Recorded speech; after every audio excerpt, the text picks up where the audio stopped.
Hello, Kellee. Hello, Hi, everyone. James. Hi, Hi, everybody. welcome to You and the Universe, and we're here discussing You and the Universe today. We I are. We are. did Ted Danson's podcast 2 or 3 weeks ago called Yeah. Everybody Knows Your Name. And we're literally sitting there talking in I don't know, it was a studio, I guess. He has a couple of people there. And we just started talking, and I didn't even know they were recording it. So I feel with you, it's just us sitting here talking, and that's right. Totally. It should be, right? Totally. It's a continuation of our conversations during the day. That's right, exactly right. Hi, everybody. So this is very, very interesting. How you been, Kellee? I know you've been down because you have shingles. I've had shingles, and anybody who's had it, I'd like to know what you've done for it. Just put it in the comments if there's anything that calms it down or whatever, because the nerve pain is pretty radical pain. Very painful. Very painful. That's right. How are you doing? Being human, I'm very well, thank you. Had a crazy, crazy week, as you know. Part of it's been crazy with people, drama, lots of human drama, which we're going to talk about tonight. A lot of human drama, and it's how you deal with human drama that really matters. But it's a crazy time, as you warned us, and astrologically you warned us. And it's a nutty time and transformational time. Everybody I know you mentioned this before, there's a lot of people that are dying, a lot of people moving on. It's in this time of the year too, like between September through January, February, major exit point. But also, James, it's a 9 year. So we come to the ending of a 9 year. 9 means to complete or to finish. And then when we start in January, which we'll talk about next week for our predictions, it takes off so quickly. It's a 1 year and it takes off. So you want to make sure that you're having endings. When you have endings, that you have a really positive attitude. You want to maintain a positive attitude. That's exactly what I've been trying to do, Kellee. You and me both. It's very difficult when we all go through these human experiences. Yes. Life on Earth. We're getting doubly tested now. I've never felt physical pain. Well, guess what? Now you have. You're going to excel. Being human, yes. So we several weeks back, I was talking with Kellee, and I was bitching, as I can do once in a while. And it was probably because I was coming back from driving somewhere. And I was very, very angry with people that drive who don't know how to drive. In that, I had to really go through, as a lot of people do, testing, learning how to drive. You have to take a test. You got to read up on it. It was the whole thing, and I did very well with it. But it's I'm a stickler for, but it's rules, it's regulations, and you're driving a motor vehicle, and you really have to be mindful and responsible because there's a lot going. You could kill somebody, right? And I know times have changed, and a lot of people use their phones. They're distracted drivers. So human behavior. So I want to do it. I was talking to Kellee. Let's just do a show about human behavior and how terrible and bad things can be with humans and how they treat each other. So, and that's how this idea came through. That's how this idea came. So it's a bitching session. So forgive me. But I'm only being human. Exactly. But it's really interesting, and I always ask you too: is it because we're older, or because we grew up in a different time period? And we were raised differently in those days. Truly. And I don't see a lot of that anymore. I discussed with my friend Peter, who lives around here. And it's interesting because when I grew up, it was a time, as you did, where, for instance, manners were a very, very, very big thing. Oh, huge. Say, I'm sorry, I apologize, forgive me. I even to leave the dining room table, you had to be excused. You had to ask to be excused. And you'd never do something that would embarrass someone or hurt somebody, or if you'd be very, very sorry. I don't see that much anymore. I just don't see that. And even coming back to driving, people just are so oblivious to people around them. Like someone right in my bumper, and I'm saying, wait, two car lengths behind. I was reading the book too. Right, read the book. And I literally rolled down my window and said, back. And someone said, you really shouldn't do that because someone could have a gun and shoot you. And have we reached that point now in our society? But of course we have. But I still do it. I want to go that. I'm not going to go that way, but I'm not getting what. Well, you're old school that way, James. I mean, manners are important. Manners are really important. Treating another person as you want to be treated. Being respectful, having people, being respectful of people on the road, but not only on the road, but also we talk about this all the time, every day, making a difference in someone's life, truly smiling at someone, being kind, opening a door for someone. I can't help but bring my dog Pearl into CVS when I go there. And I do because they allow dogs, and every single person smiles. and it brings a smile to someone's face. And I partly do that for that reason. But I also, when I don't go with Pearl, I smile at people and talk nicely to people. And I said, this man today, he was talking to some guy, he goes, and I love you, my friend, my brother. And it was his brother. And the man came over to me, wait on me to help me. And I said, I love that you use love. And he goes, oh, that's my brother. I love him. I said, yeah, but you use love. And you said, I love you to me the other day when you just met me for the first time. You said, I love you. I think that's really important that you just say that. Thank you. I think we all need to do that. Nicer to be nice to be. And I think humans have lost that sense of empathy because maybe the devices, the world we're living now, people connect to their phones and their devices and laptops and so forth. And that's really taken over from that empathetic part of being human, I guess. But I don't want to lose that, and I won't lose that. And that's why I think I fight being on social media. But it's so important, James, that you don't lose that, because that's what spirituality is. I mean, the number one tenet, if you will, of spirituality is to be kind. So there are people out there that will say, like, I know people that I know, that you know, that they think they're the most spiritual, connected, and so spiritual. And it's amazing. And we'll just turn around and stab you, or just turn around and yell and scream. And I mean, it's bizarre. Yeah, but people say it to me, I'm very spiritual, or I do what you do, whatever. I said, that's very nice. That's very nice. That's very nice. Because what can you say? That's fine. And, we gotta accept people for where they're at. They're at the level that they're at, which you've taught me many times. And I say that over and over again. Yeah. But it's true. People are all at different levels. You got to meet them where they're at. And, you can't judge the other person because really they don't know any better. They just don't. But you can live by example. You can certainly live by example. That's what it's about. And I just, I don't know, even down to, I always smile at people at a red light. And that sounds really weird. I live in California. We drive a lot in Southern California. Yeah. And if people turn and look, I always smile and say, hi. You do. I've seen you do it. But isn't it funny if you have a dog in your car and the person looks like they'll smile at the dog, but if it's a human, they don't necessarily smile. But that's true. I make sure I do smile. Yeah. I think the dogs are the ambassadors. Angels without wings. I think we also, the more we live, the more we in this time, we got to realize that it's a very short time on this earth, and these moments do count, and do make the most kindness of these moments, because there's also that rippling effect. Saying a kind word or a nice thing to someone, that other person maybe feels good. They turn around and say something kind to somebody else, and there's that rippling effect that takes place. And just the opposite, James. If somebody is angry, there's that rippling effect as well. That's true. That's why it's so important to catch yourself before you go down that road.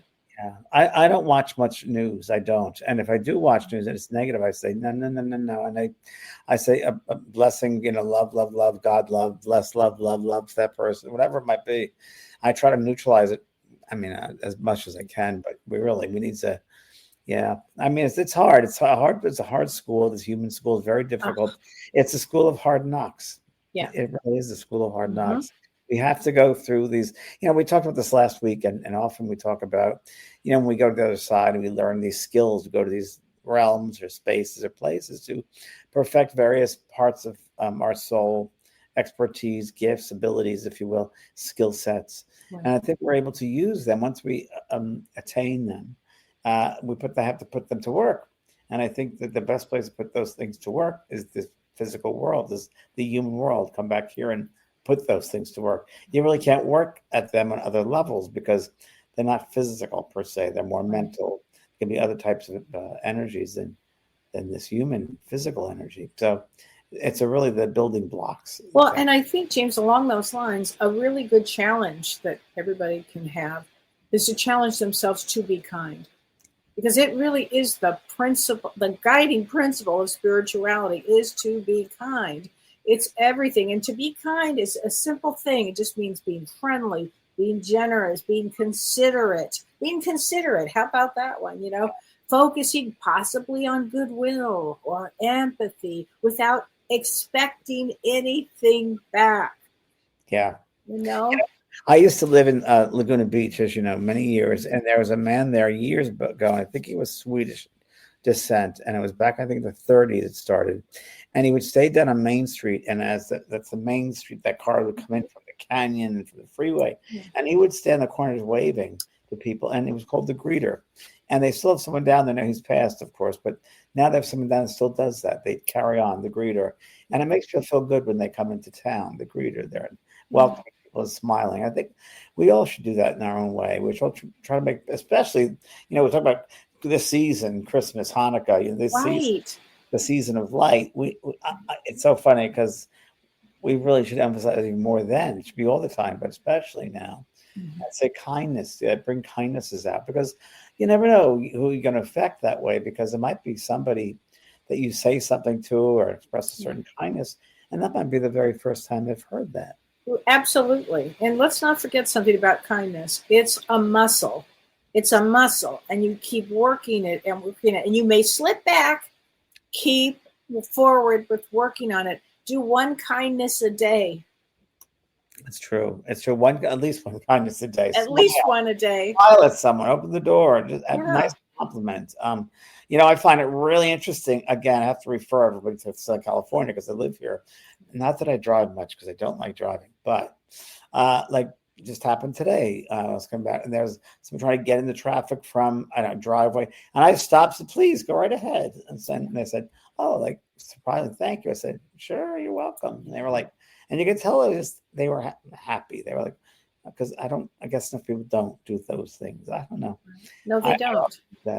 And we need to do those things. We need to be helping people or recap. And a gal here is saying that social interactions are difficult nowadays because everyone is on their phone, James, and everyone else is, they're worried about their own, whatever there's going on in their own world right now. Yeah, but you have to break that concentration. The best one for that is, which I found, I will talk about this, is as I find a lot of people in the service business, right? Oh, yeah. They're in the service business. So I'm going to use an example, which I love, is the medical field, right? So I had to go into a medical, I had to get a checkup or something, exam a while back. And I had to go in to change the appointment, whatever. But, to get someone on the phone is a whole different world. Yeah. And I thought, well, it's going to be easier just to go inside. So what I did was I went inside the office, which is not too far away, and they're sitting there on their computers and not even looking up, and someone walks in. And finally I stood in front and she looks up and I said, "Hi." And she goes, "Okay, oh yeah, can I help you?" Just like that. And I said, "I love your smile. You just brighten up your face when you smile." And she goes, "Oh, thank you." I said, "Yeah, see that? It's great." There you go. and I wanted to say, but I didn't. But if that would have continued, or someone comes into a room to help you or examine you, whatever, and they give you an attitude, like, wait a minute, you're in the service business. You're here to help sick patients or people that don't feel good. You're part of your job is to make it feel better. I remember I worked at a hospital for 6 years in different temporary positions. And no matter what department I was in, whether it was in the administration, doing administration work or nursing stations, I always smiled, always made people feel better. Because it's a location where people are ill, people aren't feeling their best. So I think it's so responsible. My friend Peter, who has cancer, you've been on the show. Oh, yes. 16th round of cancer treatment. He wears Looney Tunes shirts to the hospital every time he goes. Does. That's a great idea. How sweet is that? People have come up to him and they said, "That's made my day. Thank you so much." I love that, Peter. They love that. They love that. My cartoons are so wonderful. So great in those days. Thank you for doing that. Yeah, that's nothing. It makes them feel better, though. Right. It's just something simple, little, to make people feel better and validate people that they count. So even when they're sitting there and maybe they're at a register and they're online, stop their concentration, break them, and say, "Hi, how are you today? Oh, I love your hair. Oh, whatever." You can make humor with it as well, because but everybody needs validation, especially now. Yes, especially now. Especially those that are working like that. That's hard. And I think that there's extra work for people that who are working, because not a lot of people are at those jobs now. They're working at home. So, or automated systems are taking over. Like when you go to Home Depot now, it's all mostly automated. Right? Yeah. Not many cashiers. So it's like, wow. So I feel like we get extra stress. So that means extra help. But I think it's so important, James, that the message that we're trying to give out today of being kind and moving that forward is so important for the human race. 100%. And people often wonder about the macrocosm of how we change it. And we can change the macrocosm by changing the microcosm first. We first got to change our own attitude, our own atmosphere, our own fields. and then that'll hopefully ripple effect and change others. And again, by example, live by example, because everybody is going through something. Everybody. Something. Yeah, nobody gets a break. Nobody gets a break. No break. School hard knocks. School of real hard knocks. I mean, I've said that to you. I said, Kelly, when is it going to end? My God, it doesn't stop. It doesn't matter. Today. It's like, no. And of course, is it always Mercury retrograde? Yeah. Is it constantly Mercury? Sure feels that way. Yeah. Feels like quicksand. But I feel like it's a major, major test. Our souls are testing ourselves here. Pass the test with flying colors. Be good. Be kind. I always say, wow. Have compassion. I always go, wow, this is interesting. Wow. Yeah. I find breathing really helps. I find walking in nature really helps. Very much. Around grass really helps. Playing with the doggies and the kitties will help. I go to a pet store. If you don't have animals, into a pet store. Yep. Go into Goodwill. It's a great idea. Yep. Help people with soup kitchens. Help them. I don't know. Help where you can. I have stopped and unloaded trucks for stores just the hell of it because people were working there. I've done that work before. I do that. I don't know. Just I feel like it's it's funny. People ask for money from the street. There's a lot of homeless here too, and I will often stop and say, "Can I get you a meal instead?" Yeah. I've done that before too. Yeah. Anyway, you can just bring kindness and people, show people you love. Pearl, my dog, and all our animals teach us wonderful things.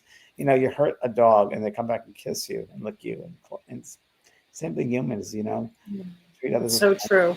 Yeah, that's so true here.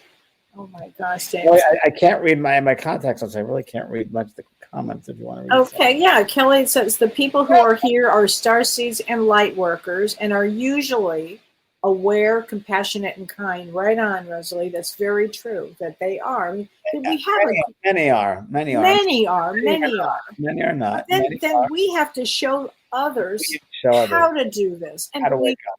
There are times where I think I'm being kind, and then I'm, I even have a moment, or you have a moment, James. Yeah. We have moments. We're human. It's also the human experience. Though. It's the human experience. But on the whole, to continue to, teach others how to do something, how to be kind, show them. If they're not from around here, show them how to be kind. They just had, so much trauma, they can't even think straight. It's so funny. I said to my trainer today, I was working out with my trainer who's 30 years old, just turned 30 years old. Oh, God. 30 years old. I don't remember 30 years old. And I said to him today, which I've said this before, I said, I'm going to tell you something that you can use the rest of your life. And he looked at me like, very cocky guy, thinks he knows everything. Well, he's 30 years old. I said, son, I do have to call him Skippy. I said, Skippy? He doesn't know what that means. I said, Skippy.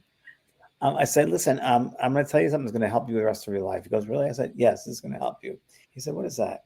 I said, remember, what other people think of you is none of your business. Repeat that after me. He goes, and he goes, I really like that. I said, you'll use that. You can use it every day, but remember that. He goes, well, it doesn't really matter what people think about me. Like he's a trainer and he wants his body to be great and everything. But listen, who cares what other people think? It doesn't matter. It only matters what you think. What other people think of you is none of your business. So if you feel good about your body and working out and making it look good, certainly you want it to be great. Don't look for other people's adoration because it's not going to happen. It's a falsehood. You're going down the wrong road because you can never get love from another person like you want it. You really can't. It really will never be that satisfying. It can only come first loving yourself. When you love yourself, that emanates out, and then you'll attract that love to you. But when you force it and get desperate and try, desperate, as we know people like this, and it doesn't work out that way. You'll end up with not a true love, I guess. And know thyself. Know thyself. Thy own self. It is everything. I'm writing that throughout my book. I'm just writing. Right? Yeah. Every chapter I have that word in there. Know thyself. Yeah. Know thyself, and know that you are a soul on earth at this exact time, learning many things. But one of the things that's the most important is empathy, compassion, kindness. These are the main components for spirituality. So Adele Scott says she was just talking about lack of affection, James. This is a good one. She said, did you know that research and experts suggest aiming for 4 hugs for survival, 8 for maintenance, and 12 for growth? And that's interesting. There's a lot of people out there that are love deprived. Now, that's very true. Wow. You Wow. know, All I remember, I don't know statistics and all that sort of thing, but I do know there was a report done years and years ago. Kelly, you probably know about this. That one negative comment, it takes like 20 positive yeah, comments. it's more than that. More than Yeah, that. more than Yeah. that, one negative. And in the brain, the human brain, supposedly, it's more aware of the negative things than the positive Yeah. things. It's all you could hear 100 positives and one negative, and that's all you're going to hear. Isn't that Yeah. amazing? Yeah, It's it amazing. is. And that's why you have to train the brain. You have to train yourself. You're on a mission here. The mission is to, again, be good, be kind, training the brain for positive thoughts. Because I will tell you, as James and I do this, we do our predictions next week. This period that we're in Intense. is intense time. And this is all about watching your emotions, watching the way you speak, watching how negative thoughts, you really want to watch those negative thoughts because when we get to January, the energy will take that energy. If it's a positive energy, it will multiply it so much. Yeah. But if it's a negative energy, it will multiply that. And easily, there's a quickening that's going to be happening. Exactly. Quickening. So it does happen on a regular basis. There's all quickening of things that will happen. And I mean, now it happens, Kelly, you and I always say something 2 days later, it happens. Oh, no, James, you're faster than that, actually. You're not giving yourself enough credit. 37. No, Page 37. literally, page 37, It's boom, weird. boom. I mean, I just thought about somebody. I said to Kelly, there's a certain lifestyle someone has, and I feel like something's it doesn't look good. There's something not right. And the next day I went to a place and that person, and it was like exactly what I saw in my head. It was like, wow, exactly. Amazing. No, I think you're manifesting pretty quickly, James. Yeah, I think you're right on that space. But Doreen says here, and I love this that you're saying this, Doreen says, in the end, only kindness matters. That's right. Exactly right. Really, Doreen, when we're on the other side, let's talk about that, James, when you're on the other side and you're having a life review. Well, we mentioned before here with a life review you can do currently a life review. Yes. But life review, because you're in this is not our real world. This is a very temporary place, and it's a human world. We make it seem so real, but it's not. It's just made up of molecules that are certain held together in a certain vibration. At this level, but this is just make-believe because the real world is the spiritual world, which is a higher level of consciousness, if you will. And it's made up of a very mental world. So your thoughts are materialized, thoughts of things. And you are met when you pass over by all the thoughts that you created, all the ways that you created your life. That's what you'll end up with. There's a wonderful parable. I told you this about a year ago.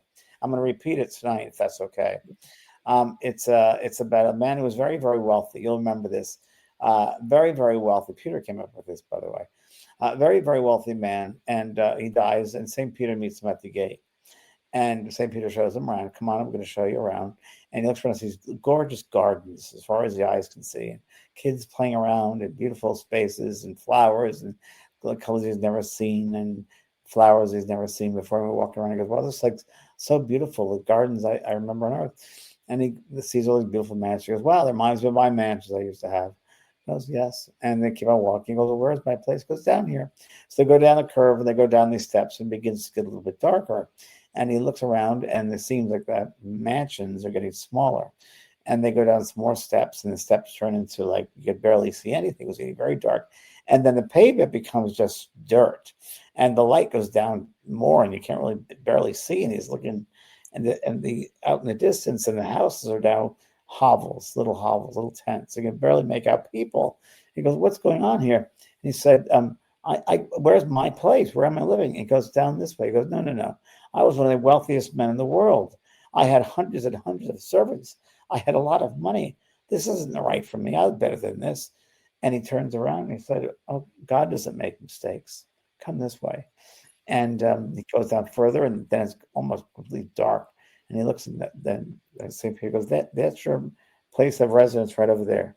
And it was you could barely see. It was very small. He goes, "That's impossible. How could that be mine?" And St. Peter turns to him and he said, "We could only build with the products you sent us."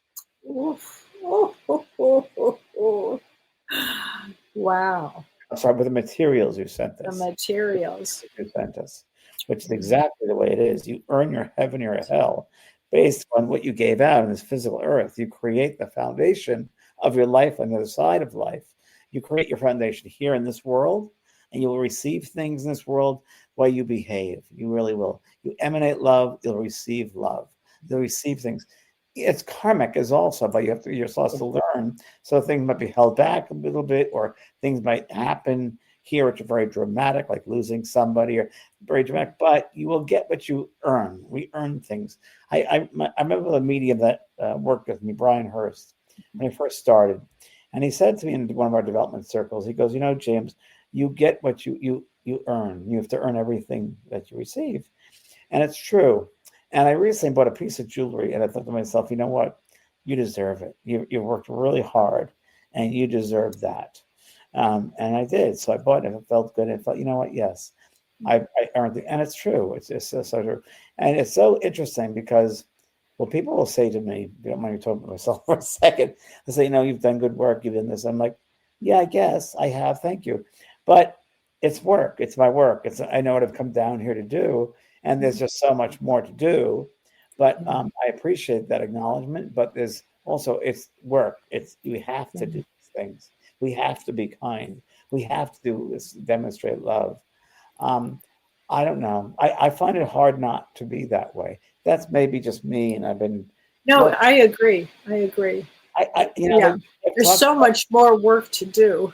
We talked about it recently, Kellee, that there's so much ignorance out there. Oh. And people behave so ridiculously stupid. So my gosh. Well, and here's a good thing, and they don't know. They don't know. Cleo writes, she says, I think kindness and empathy are harder to practice today because of the social, cultural, and digital pressures often push people towards division and self-interest, and it comes down to emotional fatigue, which is very true.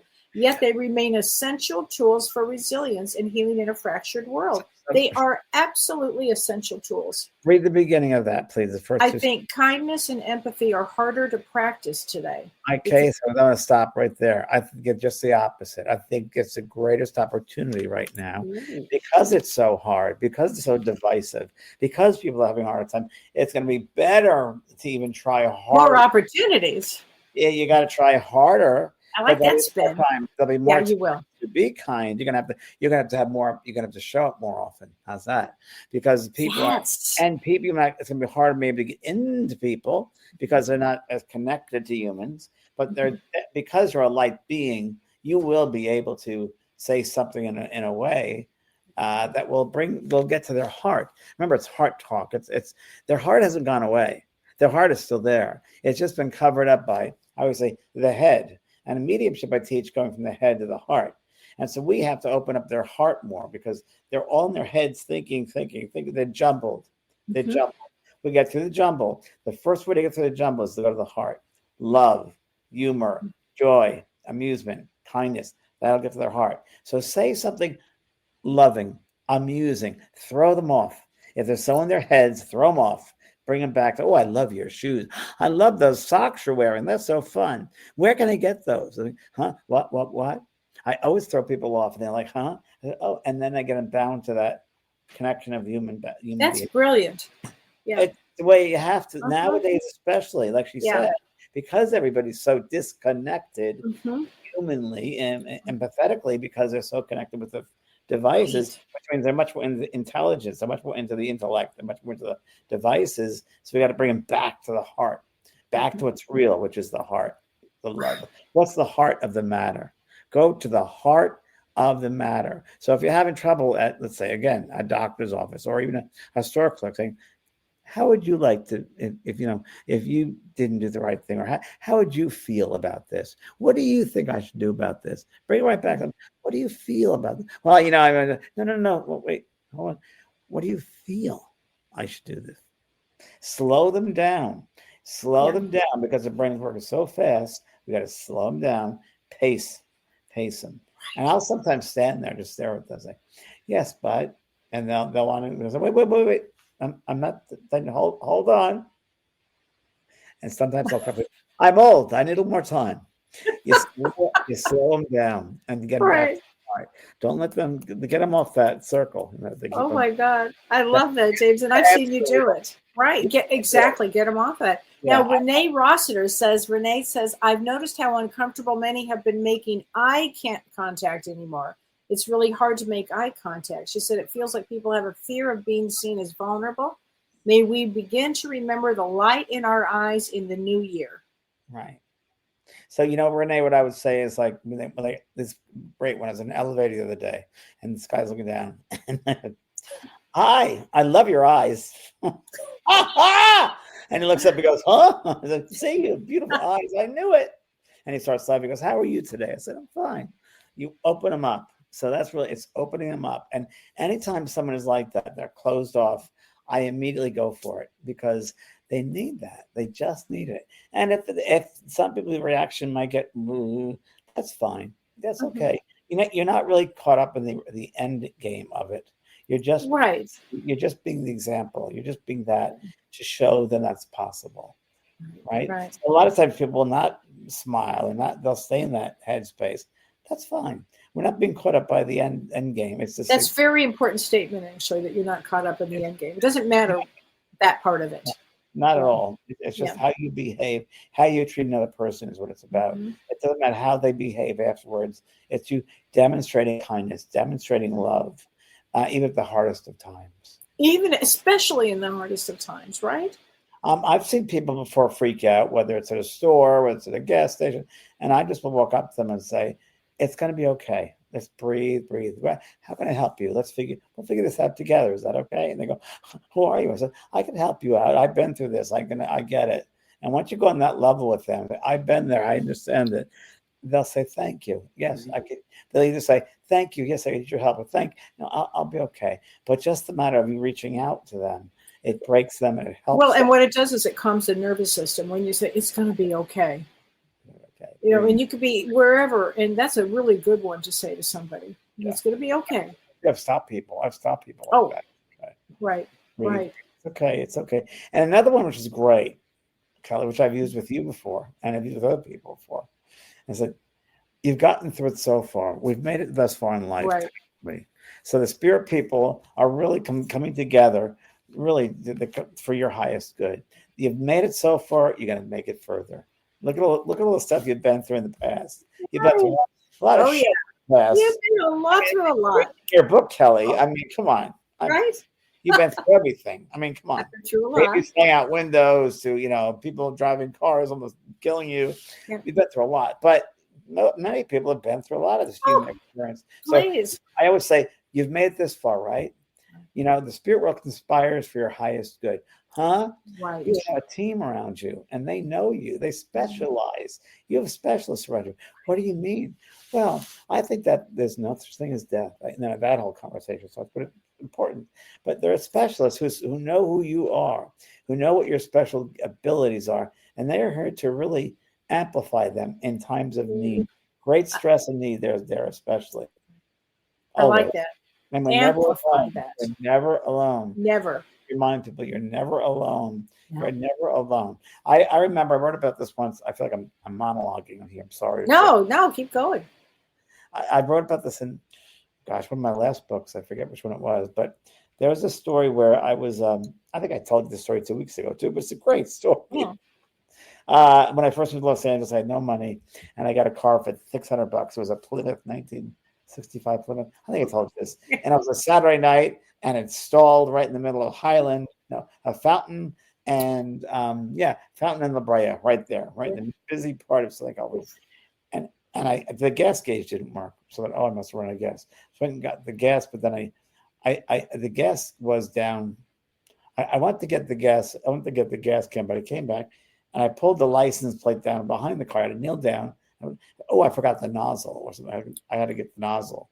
Didn't remember the nozzle. I went back into the store, and as I did that here, bang!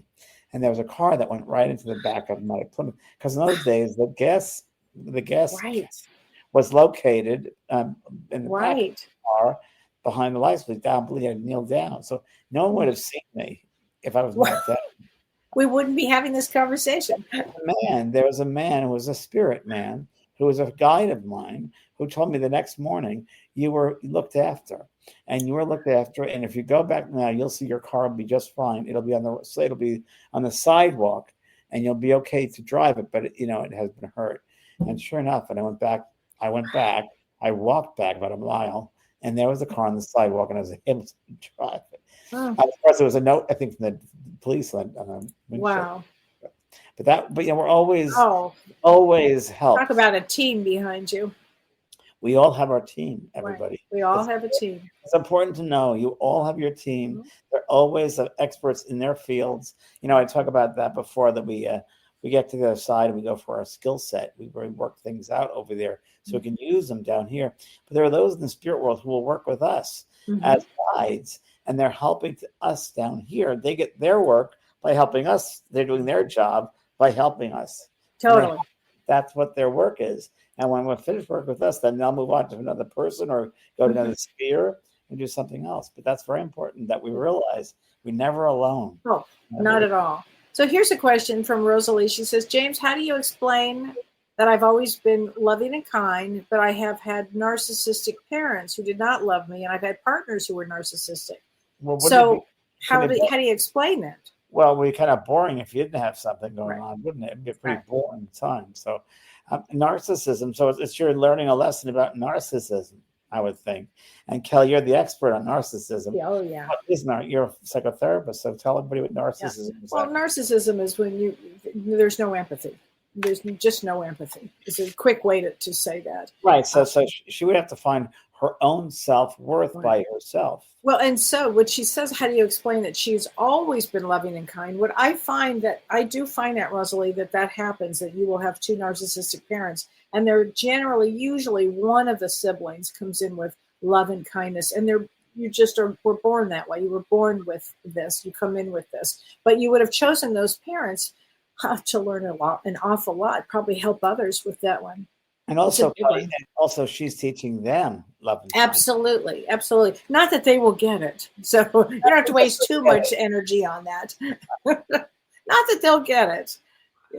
I've been around a lot of people that are narcissistic and are in a low level of human experience. And I will say that because it's true. They hurt each other. They abuse children, the whole thing. I'm like, wow, it's just, I don't get it. But that's the level that they're on. And I've heard spirits say, don't judge them. Don't judge them. They don't know better. They don't know any better. And you're just around there to bring light and love and understanding. And it's so funny. If you judge others, and I've heard not only that experience, but other experience, when you judge someone, you're as bad as they are. You're brought down to that same level. Right. Because It's very true. Yeah, that's very true. I mean, I think that, I've known many a narcissist, and they are some of the greatest teachers I've ever had. Yeah. Narcissist, and then I was recently with a narcissist who was also egocentric. Oh, yeah. And egotist and narcissist all together as one. Yeah. And a misogynist, by the way. Three in one. Oh. And that was a tough deal, boy. It's a tough one. It's a tough one. I mean, it's a tough energy. They speak at you, not with you, at you. They know everything. Yeah, it's a tough one, James. It's a tough one. That's a tough one. And especially if you are an empath and you're highly sensitive. Oh, my God. It makes it really, really rough. For days. It just and it was only because they didn't hear anything, but they act like they hear things, and they don't. Yeah, that's a full narcissist. Yeah, they just can't. They just can't get there. I have a hard time being around that. I just do. I have a hard time with that. Most people can't be around them. They're really tough. And that's where you learn about yourself. You learn to set boundaries. That's why they're the great teachers. And that's sensitive and empath that we all are. And that helps you to learn about yourself. Know thyself. I'm too sensitive to be around this type of energy. And the other thing is, you have to understand it really is a real energy. That narcissism is a real energy that will come right after you. Yeah. It's a tough one. It's learning about discernment between discernment, exactly. And that narcissist, those people can be very strong personalities. So an empath might think, I'm going to listen to them because they're so strong, but they're not. It's a narcissistic energy, but they can seem strong. And you got to be very, very careful as an empath, realizing that, I've talked about this before, that We're like radios. We're constantly receiving and giving off energy, receiving programs, giving off programs, you know. And we got to know, we have to be able to discern between what is our own programs that we're running and not somebody else's programs that we're running. So you're on somebody, and all of a sudden you're very fearful of something. You're very afraid. If maybe you realize, wait a minute, I'm running their energy. They're the ones that are Right. afraid, not me. That's not my fear. Right. That's someone else's. So we've got to be very discerning and know thyself to learn to know about what's our energy, what's not. Who are we around? Yeah, very important. And we just got a lovely message from Janelle Campbell, our good friend. Oh, And love you, hey, Janelle. Janelle, who's in Australia. She says it's our innate essence. I think she's talking about, you know, love and kindness. It's our innate essence. That's yours, Janelle. You're the innate essence. That's the truth, Janelle. That is the truth. I'm so excited, James. I'm teaching a class with her this Friday. You're doing this Friday. Angels. The 11th. The 11th. Well, in the United States, it's the 12th, and in Australia, it's the 13th. It's the 13th. That's right. Okay. Yeah, so we're very excited. I love teaching with her, as you love teaching with her. I love teaching with Janelle. She's the best. Well, we're going to be talking about angels, archangels, and then I'm going to be specifically talking about Archangel Metatron and the 8th chakra, which I'm really excited to be talking about the 8th chakra. And we're going to do an angel meditation. And then Janelle's going to be doing an angel. She's going to be reaching out and doing an angel. What am I trying to say? Experience for everybody. So she's going to channel the angels. I was going to say that Janelle channels, and Janelle is a starseed. So Janelle will be channeling star beings, and I know she will. And she's all set. It's going to be so exciting. We're so excited. I love it. And we're going to be talking about what the angels believe for 2026 for us. Oh, wow. Yeah, so it's going to be really exciting. So please join us. It's going to be so fun. Yeah. And I will be doing my writer's workshop, which is still open for people. If you're interested, please join us because it's going to be a good workshop. I'm helping people with I'm actually helping Janelle. Janelle's going to take the course. Janelle, you're in the course. And we talked about that, her book. Yeah. Boy, does she have a good story in her. We're getting her book. Help a lot of people. You betcha. I don't think any of us just, become mediums by accident, right? I mean, I don't think anything in life happens by accident, Kelly. I think it's all meant to be. I mean, totally. Really, I think things odd, the twists and turns and ups and downs and all around in some strange way. And I'm a living proof of that because when I first moved to LA, I didn't know anyone, and twists and turns and 30 different jobs and all over the place. And here I am. And I don't know. I just think somebody got to surrender and allow yourself just to be used as a vessel and have faith, I guess, and with it, because I realize it's a human experience we're having, good, bad, or ugly, or beautiful. Right. We still are. I love this question. Wait, this is Fluffy Pancake asked me, Kelly, is Metatron connected to the 8th chakra? Yes. And I'm really excited about talking about that. And then Lisa says, I found it hard to label certain people in my past and present as narcissists, even though they have at least some of the qualities of narcissistic behavior. What do you think? I think it's a real crazy, it makes you crazy, Lisa. But if you are thinking that somebody is a narcissist, go up and actually Google the 9 traits. You'll probably find several out of the several. Oh, I can't wait to go do that. Yeah, there are 9 traits for narcissism in the DSM. See and check that out. Yeah. Yeah. Always fun to do. Well, thank you, Kelly. I appreciate it, and appreciate everyone being here tonight.